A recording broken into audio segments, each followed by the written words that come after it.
All right, so we are live. Good afternoon, everybody. This is Dr. Michael Kaye from the Center for Functional Health, and today I have the honor of interviewing Dr. Patel. Dr. Patel, welcome. It's great to have you here.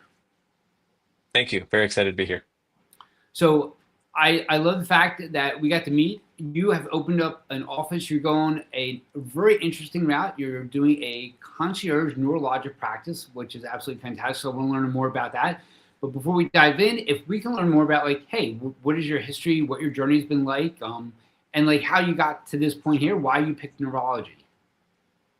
Yeah, so going back as far as I can remember, maybe even middle school, I've always really just been interested in science. I did a neuroscience major at the University of Pittsburgh, so kind of just stuck with that theme, and just always been intrigued by the brain, the complexity, um, just how much it controls in our body, and the ability to combine that with my love for sports and treat patients with brain injury, and headaches is really how I ended up where I am today. Gotcha. And would you say like with the sports, we're just seeing a lot more injuries in sports now than ever before? And is there one sport that just takes top notch? Like, are we just seeing it still in football? What happens to people who do like MMA fighting and all that, boxing?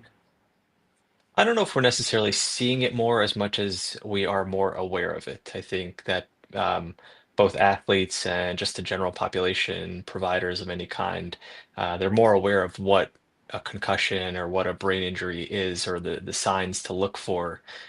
Whereas previously, I think a lot of it was misunderstood or not well understood. And I'd say you really see it with any combat sport, any sport that involves any sort of significant or even minor impact to the head. Even in sports like soccer, where players are heading the ball, you wouldn't think that would cause an issue, but there are studies being done on, what happens with each of those subconcussive hits, and what are the long-term effects of those. Gotcha. And not to go off track, wasn't there a study that came out some time ago with in soccer, football, wherever you're from, however you like to call it, that the heading of the ball, the head injuries leading to more of that ALS kind of presentation. I think there's something else out there like that. Um, So, I think it's hard because we're still learning more about those subconcussive hits, right? Because I think that one of the biggest challenges I face up front when someone comes to see me is, did they actually have a concussion, or was it just labeled a concussion, and now we're down that path? But there are a lot of folks who have these subconcussive hits that we're still learning more about what kind of downstream effect they have when you accumulate these over time. Gotcha. And moving away from the sports, I mean, the folks I see in the clinic, these are people who fell, hit their head, motor vehicle accidents. Even when there's not an impact, they still walk away with an MTBI, and it's like, okay, they're not doing well. So when you see that, is that assessment any different than the sports person? Like, are you seeing something strikingly different in sports versus somebody who just hits the back of their head or something? No, I really approach them all the same way. The goal is to first get a better understanding of what the injury was, and you're right, you don't need to hit your head to have a concussion. You don't need to lose consciousness to have a concussion. So I frequently see people who are in motor vehicle accidents who have a whiplash injury, and just that quick back and forth motion of the head and the neck is enough to put force upon the brain and cause the effects that would come with a concussion. Gotcha.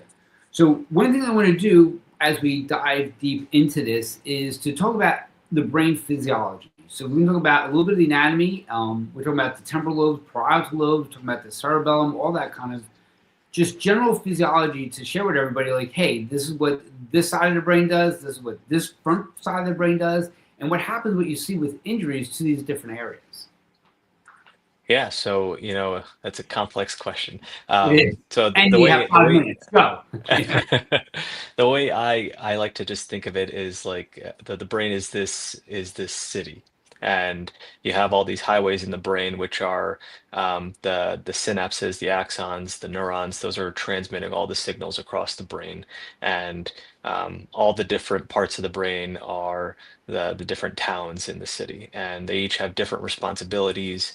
And when you have something like a concussion or a more significant brain injury, the area of the brain that's impacted can produce a different set of symptoms depending on what area was impacted. So, for example, the frontal lobe can be involved with some executive decision making. It can also impact personality change to some extent. And if you have someone who has that sort of coup contra coup injury, which is where when you have impact to, let's say, the back of the head, that doesn't necessarily mean that the back of the brain is getting impacted because the brain is sort of free floating in fluid. So when it shifts forward, the front of the brain can get impacted and produce some of those symptoms. And so you really want to look at the whole picture. You want to look at the mechanism of the injury, but then you also want to dive into it a little bit more and get a better understanding. Well, okay, what side of the head was hit? Which way did your head move? What was impacted? Gotcha. And if we're going to dive deeper in that, when you're doing your exam, what is it that you're looking for that makes you think one portion of the brain physiology versus another portion? What are you seeing clinically? I'm really just asking them one about the different set of symptoms they're experiencing, and then kind of just looking at it with a kind of a broad view. So not necessarily diving into the nitty-gritty of each and every part of the brain with them, but um, just asking them sort of general questions about their thinking, their mood, their behavior, to help me sort of narrow down what I might be dealing with. Gotcha. And we do see those mood changes, with the concussion patients, like largely in a sense, aside from being a level of irritability because they're injured and they don't feel well, but they don't have that kind of bounce back. Things bother them a lot more. We'll see that. Aside from like lights, sounds, all of those that cause them to have an issue. So when they go in the big box stores, they feel that sensation, that wooziness. They'll feel headachy. Sometimes they can even feel like that heart palpitation. We tell them to wear their sunglasses because, when they go in, there's just so much coming in at one time. They feel like their brain is just like, they tell me like it feels like they're vibrating. Yeah, Yeah.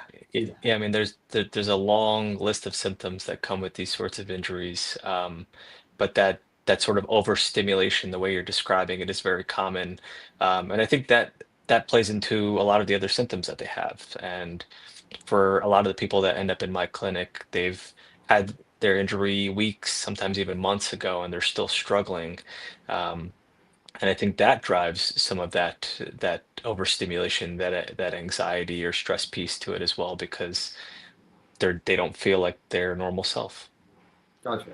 So, they come to your clinic, it's 3 months, 6 months, it's 2 years, and they're still struggling. Maybe they had some scans, maybe they didn't.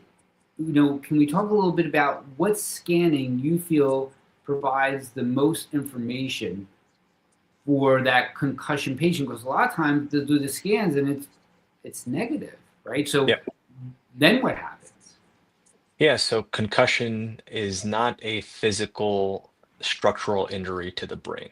It's a series of chemical changes that happen in the brain. So when you get things like CAT scans or MRIs for someone who had a concussion, who truly had a concussion, they'll be normal from that standpoint. There may be other incidental things that you'll find, but from a concussion standpoint, you won't typically find any structural damage to the brain.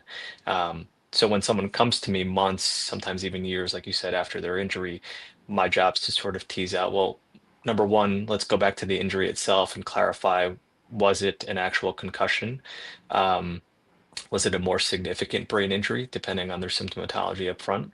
And then really parse out all the different symptoms that they're having. So I ask about their headaches, I'll ask about sleep, I'll ask about mood, if they're having any sort of dizziness or balance issues, that they're thinking.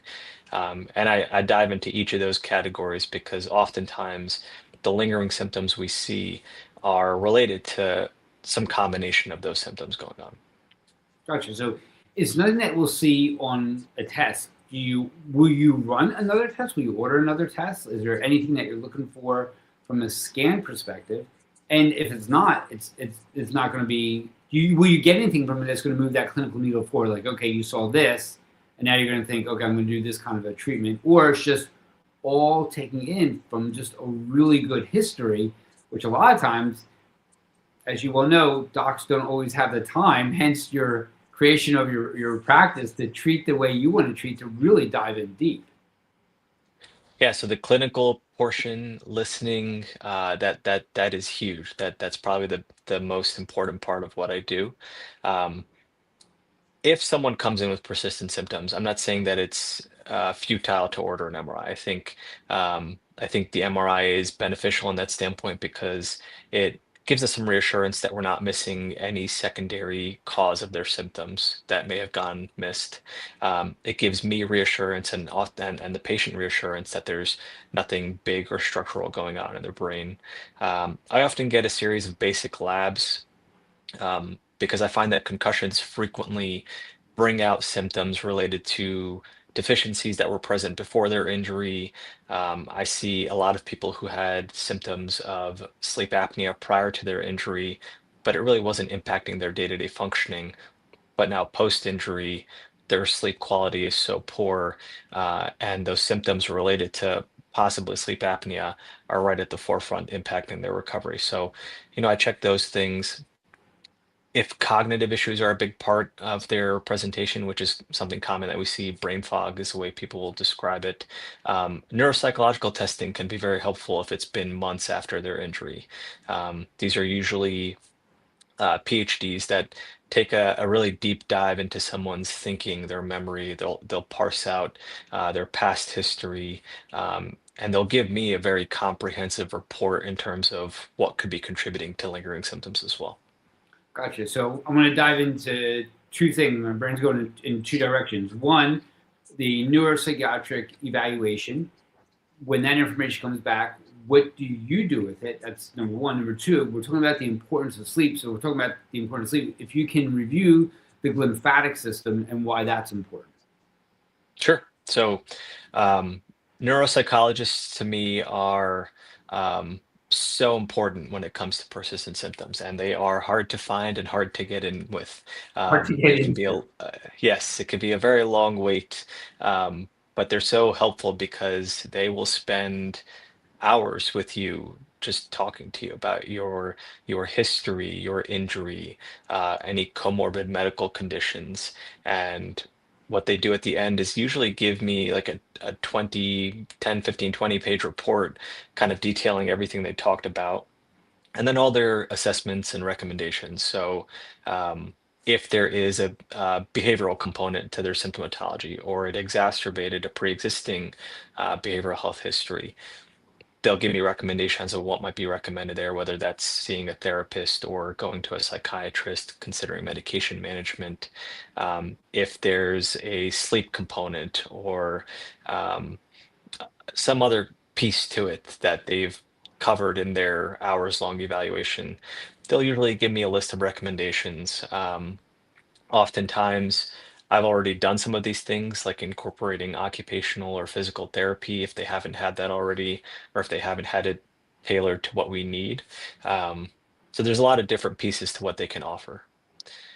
And then on the glymphatic system, so I'm glad you brought that up. So the glymphatic system is basically like the um, waste disposal system of the brain. So the body has the lymphatic system. The brain developed its own system called the glymphatic system. Very unique name.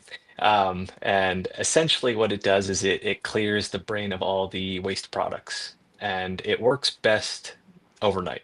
So that's when it's most active. So we frequently see people who don't get good sleep or poor quality sleep, poor quantity sleep.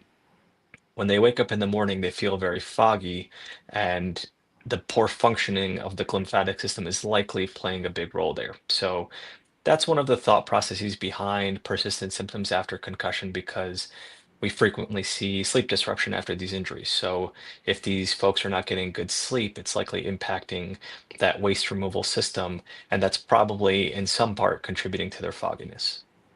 Gotcha. So if we're going to stay on the thread of the waste removal system, and we don't really have a way to test or gauge that, right? So, correct, we don't have a way to really Mhm. assess how it's doing other than this subject of complaint.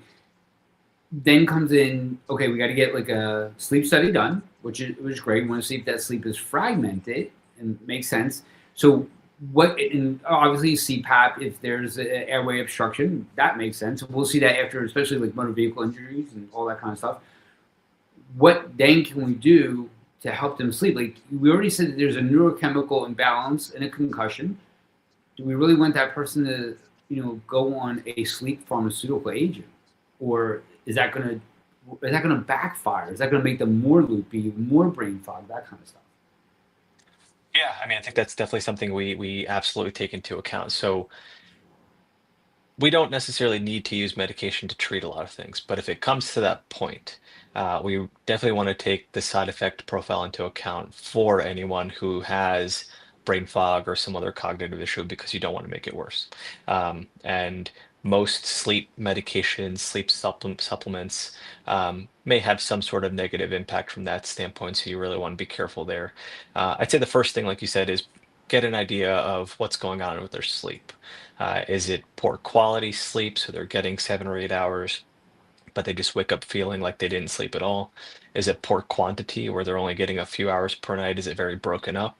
Um, I think a sleep study is a great idea. I think I order a sleep study on pretty much everyone I see, if I have any suspicion of some sort of sleep issue, because I want to make sure there's nothing like sleep apnea going on. Um, and really, what I use a lot of is cognitive behavioral therapy. These are behavioral therapists geared specifically towards the treatment of insomnia, and that's the gold standard for treatment of insomnia. So rather than prescribe medication for these folks, I find a cognitive behavioral therapist to kind of work them through the insomnia rather than just give them medication. Gotcha. So I'm going to share with you Empowered Sleep. It's a wearable. I think you'll find it interesting because I was able to assess not only like heart rate and O2, but also my fragmented sleep, and I was able to push the fragmented sleep in different directions, getting better sleep by either changing what I was eating, changing if I was taking a supplement or not.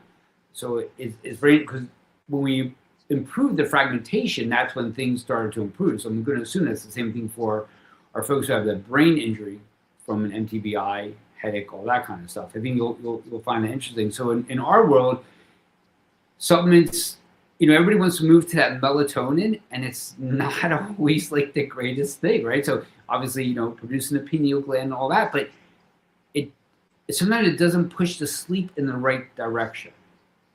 And a lot of times, I don't know what you see, they'll end up taking too much, or they're not taking a sustained release. So can you talk a little bit about the supplements, if you ever deal with any supplements, and because sometimes you want to be careful dealing with a supplement for sleep, especially if they're doing something already for the sleep from a pharmaceutical perspective.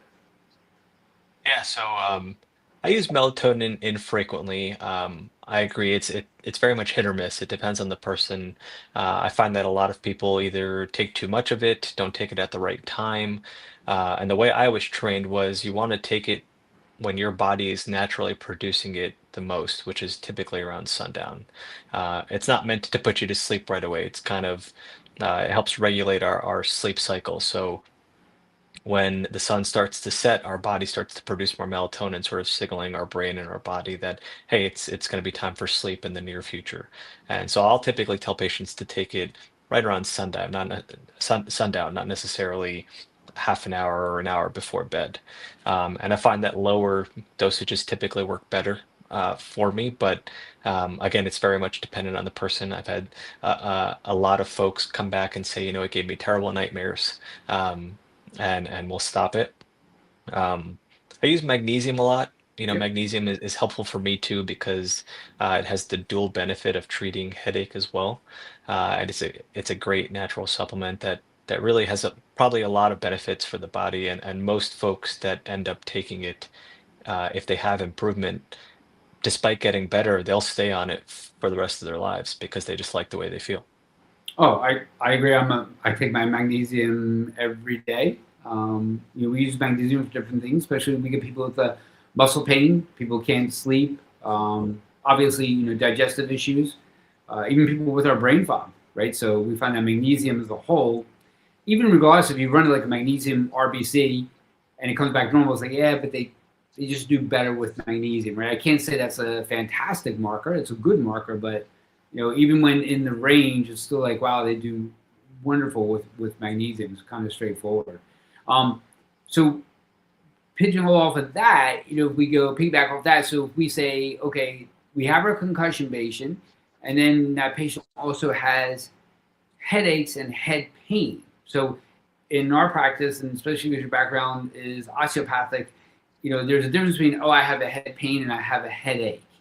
And then we have just a tremendous amount of different migraine headaches, right? So before we had ICD-10, go back, 10, 15 years ago, we just had a few migraine diagnoses, and now we have like a slew of migraine diagnoses. So can you touch base with respect to that concussion patient that goes to having concussion and headache and migraine and head pain? Yeah. So I think I'm of the thought process that concussions often bring out a lot of things in people that they didn't know they had. So, um, certainly, if someone had a pre-existing history of headaches, migraines, some other type of headache, these injuries can often exacerbate them, and they'll say, I went from 1 or 2 headache days a month to every day's been a headache day since my injury. And frequently, I kind of call that a combination of both post-traumatic headache from their injury with an exacerbation of whatever pre-existing headache type they had. Um, I have a lot of patients who come in with no history of headaches, and they had this injury and they've had headaches every day since. It's been 6 months since their injury, and they've had headaches pretty frequently since then. I think the post-traumatic headache that they had initially kind of morphed into more of a chronic picture at that 3-month mark, and I think it takes on the identity of whatever headache it most closely resembles. For a lot of people, that's usually migraine. And I think a lot of people have migraine, probably more than we realize, and a lot of people are actually underdiagnosed. Um, so migraine has a lot of pieces to it. There's a huge genetic component. So I always wonder if these concussive injuries or even subconcussive injuries, if they just kind of flip the switch Mm, and make these people headache people. Gotcha. So with the genetic component, is that something how we can look for like the APOE4 alleles? Is there, what do we have the latest looking at migraines genetically? Is that something that's even being looked at? I'm sure there are smarter people out there looking at that. There are a lot of, like you said, there's a lot of different subtypes to migraine. So there are certain types of migraine. Um, for example, migraine, hemiplegic migraine, which is a migraine that presents like a stroke. It very much frequently has a familial component, so there is genetic testing available for that. But for bread and butter migraine, it's really clinical more than anything. Gotcha. And can you talk a little bit about the science when those patients who share like the migraine headache is so bad, I have to go into a dark room and I have to have no sounds. Can you talk about the physiology behind why they have to go in a dark room? Yeah, so patients who have migraines um, are very sensitive. So everything's sort of hypersensitive, and um, it makes sense in the sense that any little thing, whether it's too much light, too much sound, just excessive stimulation from things going on around them, they can all make their headaches worse. And the goal of the body in that moment is to try and turn the volume down, but it struggles to do that during the migraine phase. So most people prefer that quiet, dark room. Um, there's something called cutaneous allodynia, which is another example of sort of that hypersensitivity where anyone just touching their hair, trying to brush their hair, lightly touch their face or their head, describe it like fireworks are going off. It's incredibly painful, and it's just because again everything's so sensitized and just needs time to kind of calm down. And we've seen that in the office. We've seen where they couldn't even put their eyeglasses on because just the brush through here and the light frame was enough to just set them off. So when we're talking about overstimulation, obviously, in today's world, my God, everyone's stuck in front of their computers and phones, and it just never stops. I mean, I ask people to get like that. You know how like in the office we do the HIPAA compliant filter over the screen, right? So we have that like in my office here. It's like I have one of those, and then I have something on top of it, another filter. I dim it, and then I'm wearing the glasses, and I can tell you that on like virtual visit day on Friday, where I'm in front of 2 screens most of the day, sleep that night is never well. right? So Yeah. it's got to be affecting those one level. So then you think about it in duration over time. There's got to be like it's piling up. Hmm. Yeah, So I mean, it's how do you get screens away from that? are yeah, it's hard, especially for people who work on screens all day long. Um, the best advice, I think you kind of hit the nail on the head with all computers nowadays pretty much have a built-in filter. You can put a physical filter on top of that, the blue light glasses. I think breaks more than anything. So it doesn't have to be a long break, but even if, every half an hour, you just kind of look away for a minute or two or a couple minutes and just kind of let things calm down, reset, that can be very helpful. Um, there are specific lenses also that eye doctors can usually work with their patients on called FL41 lenses that do a really good job of really eliminating all of that sensitivity that comes with light. Um, so that's helpful for some of the people who are really struggling.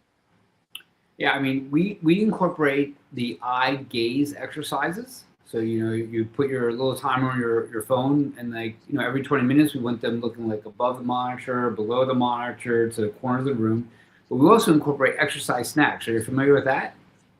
I am not. I'm Yeah, so curious. this Rhonda Patrick, she's got her PhD. She talked about this, and I think it's wonderful. We've been adding a lot. So you roll in front of the screens at 9 o'clock. So at 9:55, you're going to do 10 squats.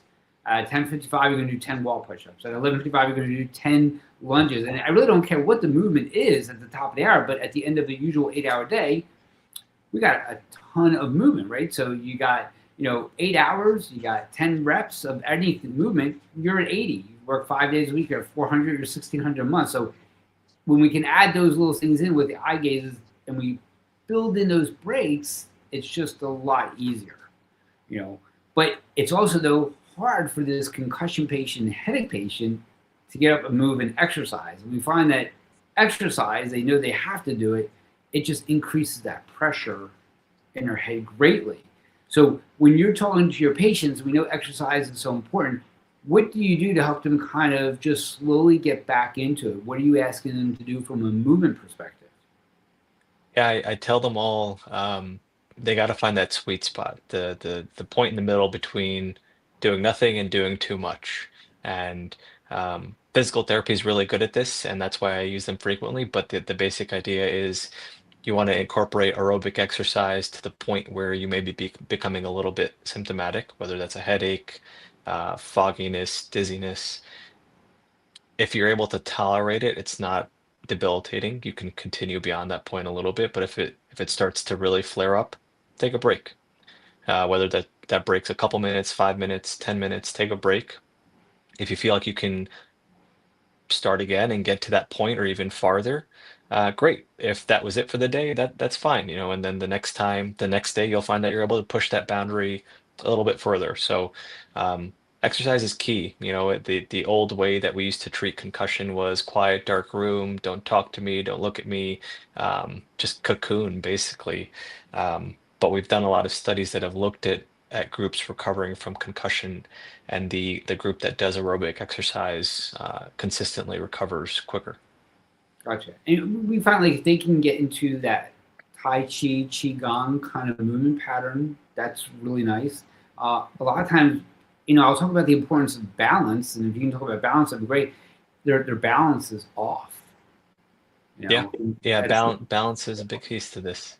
Um, our balance is multifactorial. Dizziness, balance. Patients describe it in a number of ways, but it could be both it could be a brain issue, it could be an inner ear issue, it could be an eye related issue. Um, Frequently, I find that it's inner ear and eye. So, normally when we look around a room, our eyes are already meeting where we need to go, and there's no lag, there's no overshooting, and then kind of coming back to the target. But those things happen after a concussion. So that can impact balance and focusing. But then you also take into account the balance portion of our inner ear and something as simple as vertigo. Benign paroxysmal positional vertigo is very common after concussion because those crystals that maintain our sense of position can just get moved out of place and make you feel like you're moving when you're not. yeah, and that's where I think a good vestibular therapist is great. We refer out to, I think it's important. In my world, balance exercises, you brush your teeth every day, you floss every day, you're doing balance exercise every day. We have them do the balance exercises when they're doing their toothbrush. It's a 2 minute default, so we do 2 minutes in the morning, 2 minutes in the evening. We got 4 minutes a day, right? So again, we try to sneak these things in there, so we're not taking anybody's time, just trying to make it a lifestyle. But we find that even the use of the electric toothbrush for our concussion headache patient, that sensory is enough to set that off again. And sometimes it's like fatiguing to do something just like standing on one leg and doing ankle rotations. So, are there any balance exercises that come to your head that you share with your patient, like, hey, try to work on this one piece versus another? Is there anything like that? I don't have anything in particular that I would use because I really do rely a lot on physical therapy for their expertise there. Um, but I love the idea of you kind of incorporating activity, breaks, any sort of exercise, just incorporating it into your daily routine because I think that that's really the goal with these injuries is to get patients back to their baseline normal self pre-injury and be able to just function on a day-to-day basis. And having the osteopathic background they have, when you and I talked briefly about manual therapy, does manual therapy play a role in helping these headache patients, concussion patients? Do you think that's still good to at least attempt a trial? Yeah, there's a lot of different disciplines that do similar work. So, between physical therapists, massage therapists, chiropractors, osteopathic manipulative treatment, there's a lot of overlap there. Um, I really like the osteopathic manipulative portion, because of that sort of holistic training that we get in school. And again, it's more than just neck pain. It's more than just a headache. You really want to look at the whole picture and see if there are other parts playing a role and treat those. Yeah. Again, I think good manual therapy definitely plays a role. Um, but it's just so hard sometimes with the concussion patient too. So you want to be cognizant, I think, of your technique as well. Especially, you don't want that head whipping around. That's where I don't think Yep. a high velocity, low amplitude visit would be good, right? So that's where the Yep. good old muscle energy techniques come into play. All right, so if we can turn the conversation to concussion in the sense of it's now two or three concussive injuries, so they're layered on top of one another. What can we expect? And I know everyone is different, I get that, but what can we expect in terms of 6 months out, a year out? Can we get that person back? I mean, we're going to work on sleep, we're going to work on movement. All that's important. Maybe there's going to be pharmaceutical management. What kind of pharmaceutical management do you like? What can that person expect? And again, I know every injury is different. Yeah, yeah. I mean, yes, so absolutely, yes, every injury is different. Um, we still view each concussion as an isolated event in time, but there's a lot more research being done on what happens with each of those repetitive injuries. And obviously, there's a lot in the news and football and a lot of things out there on all these folks who've had repetitive injuries over the course of years. Um, Still learning more there, but I'm really of the mindset that if you've had a handful of concussions, let's say less than 10, um, there is always the possibility of getting you back to your pre-injury self. Um, but I find that with each subsequent injury, recovery might take a little bit longer. Um, the mechanism of the injury also plays a role because we might be impacting a different part of the brain, like we talked about initially. And it really depends on what treatment was done up front. So I see a lot of folks who come to me months, sometimes even a year after their injury, and either nothing was done, or not the right things were done. They didn't get the right diagnosis.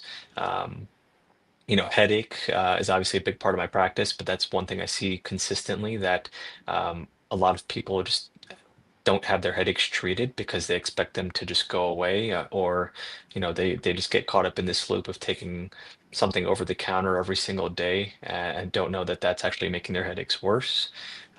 So I believe that we can get people back to their baseline. I think it just depends on what we're dealing with, and there's often a lot of other pieces at play. Gotcha. So in my world, we'll look at the importance of fish oil, CoQ10, creatine to help the brain.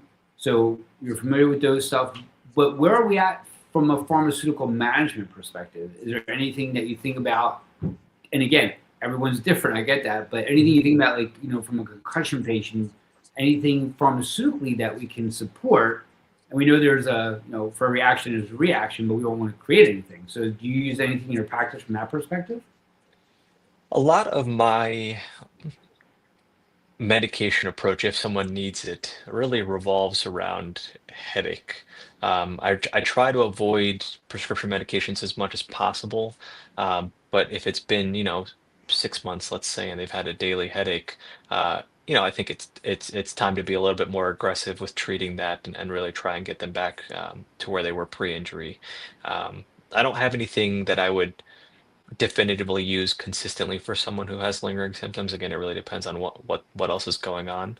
Um, Frequently using the magnesium. I use riboflavin a lot for these folks.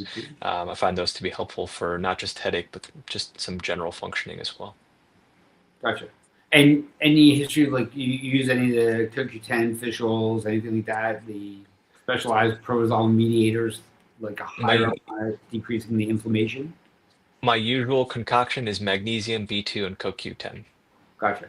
And my CoQ10 intake is 200 milligrams a day. What do you normally share? What do you think? You win them at 100, you win them at 200? Usually around 200 milligrams a day. Gotcha. Okay.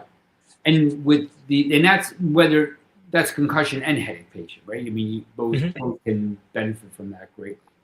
You know. So Absolutely. Yeah.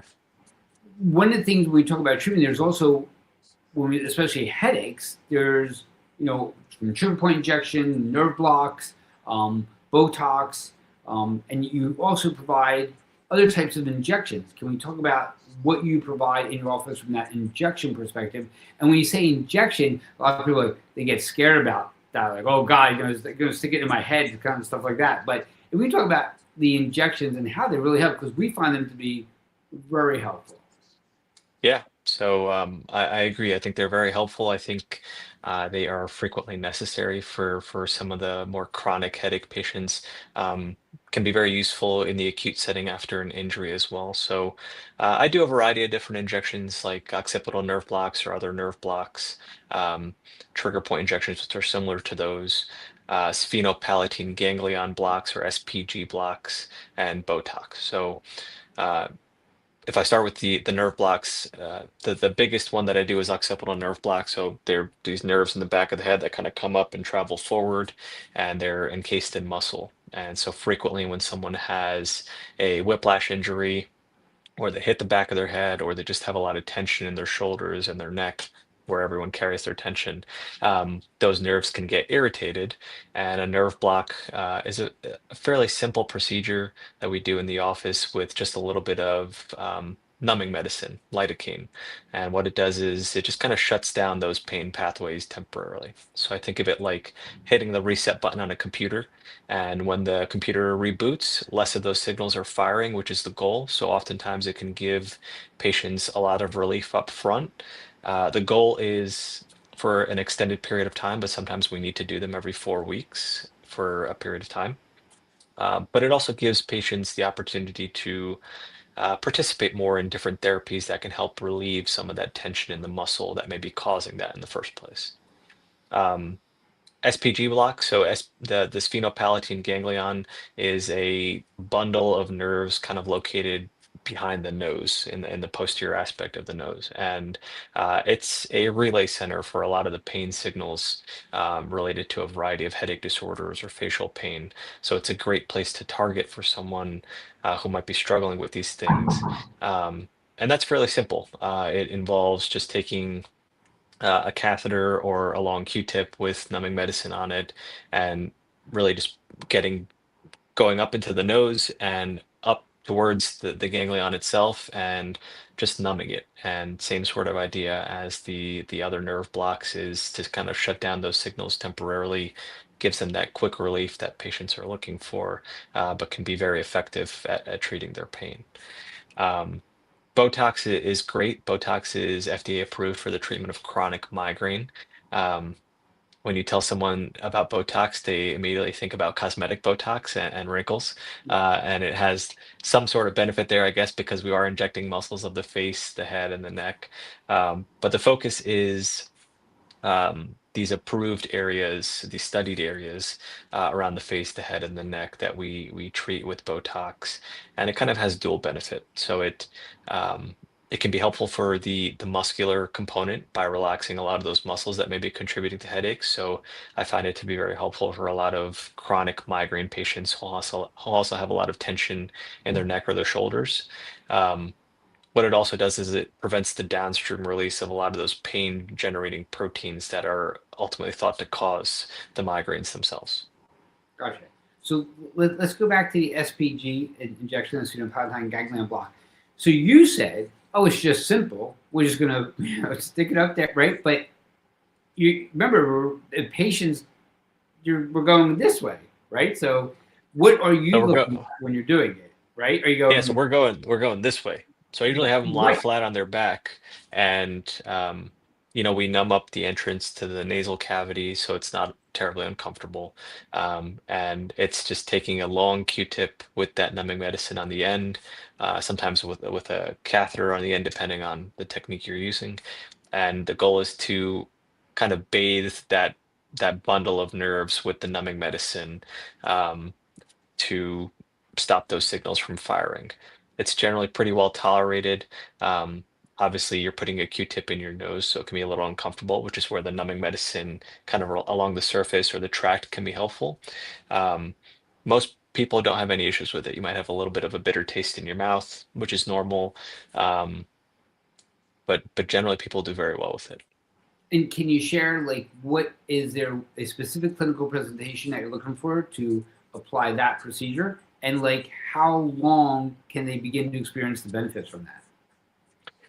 So there are a lot of different patients who could benefit from it. So it's very helpful for people who have facial pain. So people with something like trigeminal neuralgia, which is one of the nerves that provides sensory input to the face. Trigeminal neuralgia is pain in that nerve distribution. But a lot of migraine patients or other headache patients can have a lot of pain really focused around the sinuses, in between their eyes, around their nose. And it can be very helpful for those folks. Um, Typical relief would be ideally hours to weeks, anywhere in that range. It very much varies depending on the person. But again, the benefit to this is that we can do it fairly frequently if we need to, um, and give them that relief that we're looking for. Sometimes patients can even do it at home on their own if they needed it more frequently. And we're talking about the relief of the head pain, facial pain, that kind of stuff, not so much the symptomatic presentation of a concussion. Or is it one of those things where the pain level comes down and then those concussion symptoms also dial down? I think a lot of lingering symptoms after concussion are often linked to their headaches. And that's something I see really commonly where people will come in with a long list of symptoms after their concussion. Headache is a prominent part of that. And, we address all the pieces, but we focus on treating the headache as part of their initial eval. And a lot of times, as we treat the headaches, a lot of the other symptoms get better. Gotcha. So in a lot of times we'll see this with an accident or concussion or not, and that's the tinnitus or tinnitus, however you like to pronounce it. Um, Ever see SPG change that at all? No, I haven't.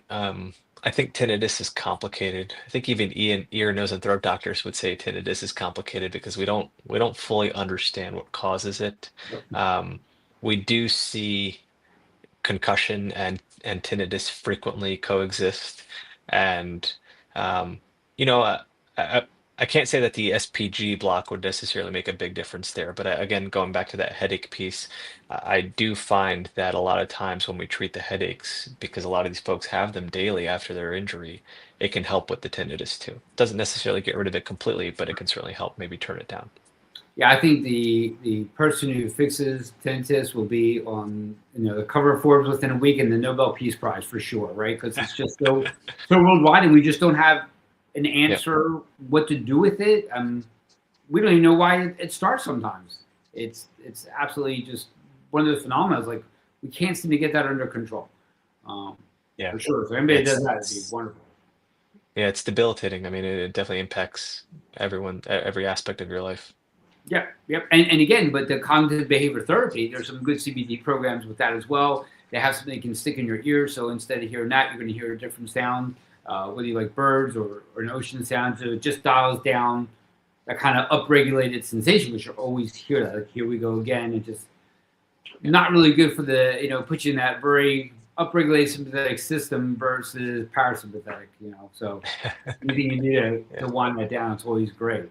Yeah. All right, so if it's okay with you, I have some questions because some patients give me some questions. So if you would be open to answering some of those thoughts and Sure. questions. Okay, so can you talk a little bit about, we briefly touched on it, like when somebody has head pain related to a CSF leak, can you talk about that a little bit? Sure. So, um, the brain and the spinal cord are surrounded by fluid called CSF, cerebrospinal fluid, and um, for some folks, this fluid has a pressure level to it. For some folks, the pressure level can be too high, which is a different type of condition in itself. But with the CSF leak, pressure is a little bit low. And there's a lot of different causes of CSF leak, but the two more prominent ones are probably traumatic. So something that physically disrupts that covering around the brain or the spinal cord that produces a bit of leaking and drops that pressure, which causes discomfort. There's also spontaneous intracranial hypotension related to a leak, and um, the thought behind that is that maybe these folks had some sort of genetic susceptibility to um, weakening of that layer. So we see that with a lot of connective tissue disorders like Marfan's or Ehlers-Danlos. Um, but what happens is essentially, you think about gravity when if you have a leak and you stand up, sit up or stand up, the pressure is going to drop even more. And these folks are going to have a lot of discomfort, headaches. They'll have a variety of other symptoms, dizziness, sort of disorientation. Um, and the key to treating that is number one, determining if they have a leak, which imaging can be very helpful with beyond the clinical presentation, and then plugging that leak. Gotcha. All right, and then next we have is, and somebody asks is, can you talk about what happens, any information you can share on when there's a temporal fracture, when you get a fracture? Temporal bone fractures, is that Right. what you said? Yep. Yep. Yeah, so there's a lot of vasculature in that area, so that's certainly something you want to think about. If they had a temporal bone fracture, you want to think about the mechanism and the degree of injury they had. So, if someone has a concussion, they don't typically have something like a bone fracture, so they may have had a more significant injury. And then the question is, well, what sort of symptoms are they dealing with at that point, and what would be the next best steps? Gotcha. Okay. And then another one I have here is like, can you share? I know Tom's like, I got a headache. I'm going to go to urgent care. And I always tell people, hey, headache, chest pain, not that urgent care is bad, that we love them. Skip and go to the hospital, right? So can you share some red flags like, hey, this is a trip to the hospital? Because some people will still blow off that headache. It's just a headache. I'll take a Tylenol and Advil, and it should go away. So can you talk about the importance of time, right? Because that time is important. Like, hey, let's go right to the ER room. Yeah, so I think number one, if it's a sudden onset headache that you would describe as the worst headache of your life, even if you're a headache person, I would say that warrants a trip to the ER for imaging. Most urgent cares can't do imaging, and the goal is to rule out any sort of bleeding or secondary injury in the brain that would be causing that terrible headache. If there's odd symptoms with the headaches, weakness, changes in your speech. Um, Numbness, tingling that you haven't had before. Those are things to look out for. If you have a fever or you feel ill, that would be a reason to go to the ER as well. Um, it gets complicated because, like you said, there's so many different types of migraine, and migraine comes with so many different symptoms. Um, I really dive into that history more because a lot of people with migraine will get numbness and tingling before their migraine, and that's normal. Um, but if someone has something like what I mentioned before, the hemiplegic migraine, where it's presenting like a stroke, I don't know in the moment if it's migraine or if it's something else. So I have to tell those people to go to the ER to get imaging to make sure that we're not missing anything more significant. Gotcha. Those are great. All right. So in our remaining time, I want to learn more about your practice. So you have a concierge practice. We heard people having concierge practice, but you have a neurologic concierge practice, which is absolutely phenomenal. You kind of hit it in the very beginning. It's like you want to spend the time with the patient. We hear this constantly that my doc doesn't have the time. And I know a lot of these doctors, and they don't have the time, not because they don't want to take the time, it's just they just can't do it, right? So can you talk about like what made you go concierge practice other than you want to take it, spend more time with your patients, do all the cool stuff, but that's stepping out. So that's really cool. So congratulations on that. But can you talk about what's it like when somebody comes to you? Well, I'll just use my insurance and go to this guy here. Why isn't that the same? But you and I know it isn't. So can you talk about that? Yeah. Number one, I can see someone within a couple of weeks as opposed to months, which was at my previous location. Um, which for me is important because, for what I treat, which is primarily headache disorders or concussion, it's hard to wait months, and when someone comes to me 6 months after having an injury, but they haven't had any treatment in between, we're really playing catch up at that point, and it prolongs their recovery. For someone having a daily headache, waiting months is unacceptable. So the goal with this clinic was to be able to get people in much quicker, have the flexibility to do that, so not be constrained by any outside influence, and give patients the time that they need. So the biggest thing that I do for most people when they come in is just listen. Um, listen to their story, and I don't need their whole life story, but just listen to the story about why they're here today, and um, educate them. There's still a lot of misinformation around concussion out there. There are a lot of medical providers who don't know how to explain concussion well. So most people that come in don't really understand what's going on. They end up Googling things, and Google's great for a lot of things, but it takes you to lots of random places sometimes. So my job is to listen and to educate, and this clinic gives me the opportunity to do that. Very cool. So can you share like, what's it like when somebody comes in? Okay, you walk through like their roadmap. So, most of them have been somewhere before, right? So you have a nice interview, go through an exam, and then is there a thought process of like, okay, what kind of procedure you're going to have? Because again, the insurance does not cover this, right? So Mhm. as a concierge doctor, is it something you see them every week? You see them once a month? It depends on the person. If we focus on headache for a minute, so I have two different models. So for some of the folks who are having headaches infrequently, they have migraines, but they're not monthly, they're not daily. Maybe every couple months they get a migraine. They have some other headaches mixed in. Those folks might need to see me every 4 months or so. If you were someone with chronic migraines who we've tried X, Y, and Z, and now we're doing Botox every 3 months because that's how it's scheduled, and we're maybe mixing in other procedures periodically, they might fit better into the membership model where, I'm seeing them every 2, 3 months or a little bit more consistently and frequently because they need it. Um, so it just depends on the person, and the trajectory that we go in really just depends because it's so individualized from both a headache standpoint and a concussion standpoint. And like you said before, every injury is different, every person's different. So what direction we decide to go in with procedures, medications, supplements, therapies. It's so varied, but we have so many options. That's excellent. And you had mentioned that it's you can see them now because it's so hard to get in to see a neurologist.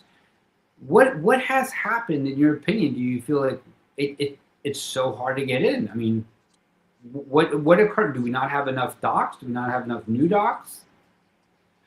I think that's part of the problem. I think after COVID, I think there was a large departure of physicians, and there's always been a dearth of neurologists. That there's never been enough neurologists, and um, previously I was seeing 4 to 6 new patients a day. And, that's a lot of people to see and then to follow up with, it's impossible to get people in. So, um, the goal here is to have a smaller practice, be available, be the go-to guy, and not have patients need to jump through hoops to get what they need. And we hear that. So I'm sure that you have some kind of portal where they can contact you, all that kind of stuff. Do you also do virtual visits as well? Yeah, so I do virtual visits, I do in person. I'm happy to do my first visit virtually if someone needs to as well.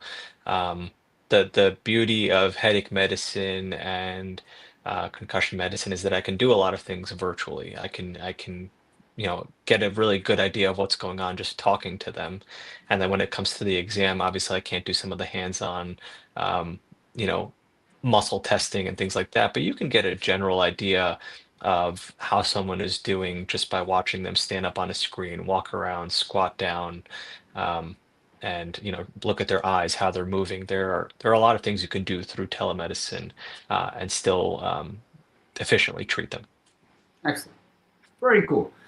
I really thank you for your time. Is there anything else that you would like to add? Like if you think like from a brain health perspective, right? What are the top three things for somebody to do when we talk about brain health? And we didn't even touch any neurodegenerative. That could be a whole nother hour for neurodegenerative. What are the top three things that somebody can do for brain health?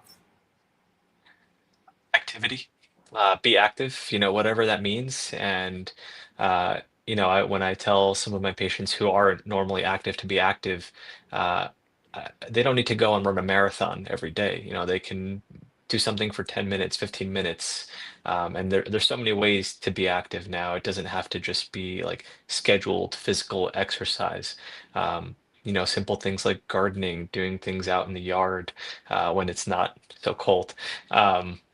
Those are great ways to just be active and incorporate that on a daily basis. That's important for longevity. It's important for helping with headaches, mood, thinking. There's so many benefits to activity. So that's one. Consistent sleep. Obviously, if you have something secondary impacting that, like sleep disordered breathing, or, in my case, a young child, you do your best with what you're given, but consistent sleep schedule, trying to get good quantity and quality sleep will take you a long way. And diet, there's a lot of different types of diets out there, but I think just being healthy in general, eating a healthy diet, avoiding processed food as much as possible, which is hard nowadays. Mhm. Um, but just doing your best to kind of maintain a healthy, balanced diet along with activity and good quality sleep can take you a long way. Excellent, excellent. That was great. And just the last question I like to ask people when I speak with them, and you're only working 12, 14, 16-hour days, and now have this new concierge practice. What book are you reading? Oh, book am I reading? That's a good Yeah, question. Uh, how to be a dad to a second child. My wife's due in a few months, so nice. um, Yes. yeah, it's going to be a game changer from what I hear. So, trying to balance the whole, run a business, be the plumber, the handyman, the painter, and um, maintain a household at the same time. Yeah, not an easy task. So, but a No. wonderful task, right? A wonderful thing to do. Yes, absolutely. Yes, very And exciting. I will tell you, with older children, and they always tell you this, the time goes by fast, and it does. It I surely bet. does. Yep. So, you enjoy it. You're in there for the ride. It's all wonderful. So thank you so much for your time today. I really appreciate this. Everybody, there's going to be a replay on YouTube and Facebook. If you have any questions, reach out. Dr. Patel, can you share everybody like how they can get in touch with you? Yeah, so if they want to go onto my website, it's www.clearpathneurology.com. There's a lot of information there. There's an FAQ section if there's any questions that go unanswered. If the website doesn't clarify anything, they can book a 15-minute virtual meet and greet with me, which is free. There's no charge, just to talk and see if we'd be a good fit, or if I can help you. And they can also book their consultation through that as well. Excellent. So very cool. Thank you very much for your time. Thank you for everybody watching, and we'll talk to you soon. Take care. Sounds great. Thank you.